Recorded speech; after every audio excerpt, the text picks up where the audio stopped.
Joining me now is Christopher Young with the Marine Corps University. He's the Donald Bren Chair of Non-Western Strategic Thought. Of course, this isn't just an economic blueprint. It's kind of a blueprint of how the White House perceives threats, how it sees the world. So break it down for us. How does this White House view things differently, do you think, versus Obama or the Bush administrations? So one of the things that's clear from the Trump administration, and as well as I would say a segment of the American foreign policy community, and perhaps a segment of the American people are increasingly unhappy with certain aspects of the U.S.-China relationship, the trade relationship, the possibility of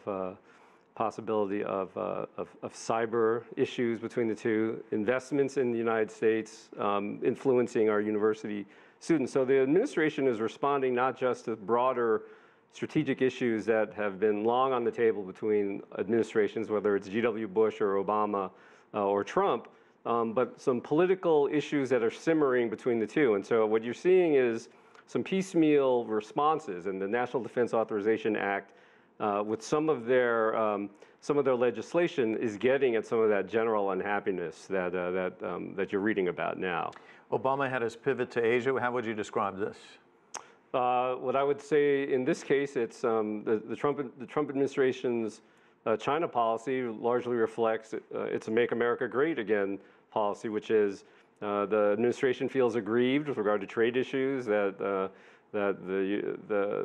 they felt that they've been cheated, and therefore they need to respond to that. Now, how accurate that is, you could probably break down each and every one of the disputes between the United States and China and say, okay, that one is probably a little too cartoonish, but there's something to be said with regard to some of the administration's desires to address some of the grievances between the two countries.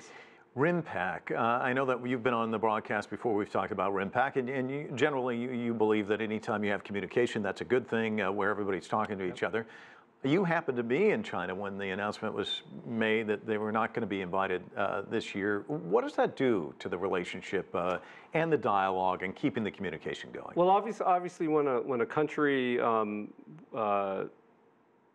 takes an action like disinviting another country to participate in military exercise, it does have an effect on the mutual trust between the two countries. Now, again, if I were a DoD spokesperson as to why that disinvitation happened, it took place because the United States felt that China had provided assurances or had promised not to militarize the South China Sea, and when that didn't seem to be taking place, the United States had to withdraw from the perspective of the U.S. We had to withdraw the invitation to RIMPAC. Now, I've heard criticisms of that view.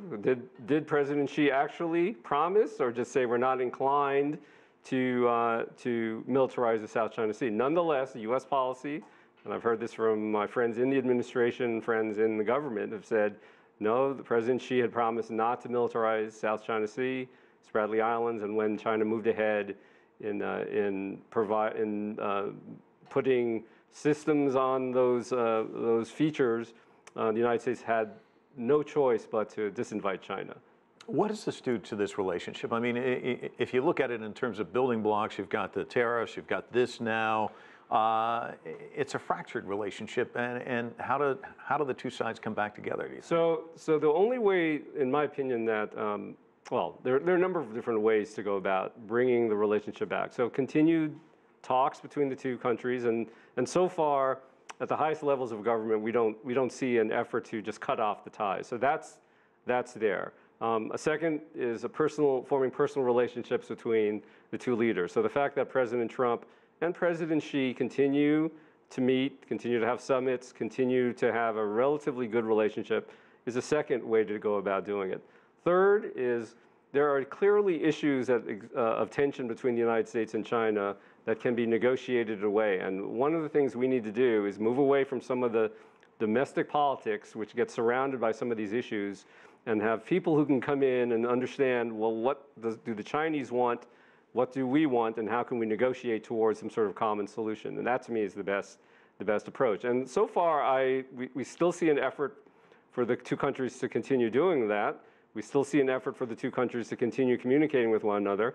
and we still see relatively good relationships between the two leaders at the top. So I remain hopeful. I still think it can happen, but these are difficult times, and I don't think there's any China expert out there who would have predicted that it would not be a difficult time with the president's strategy, with China, some of China's moves that some of the United States considered somewhat aggressive. We could all predict that these would be difficult times that we all need to get through.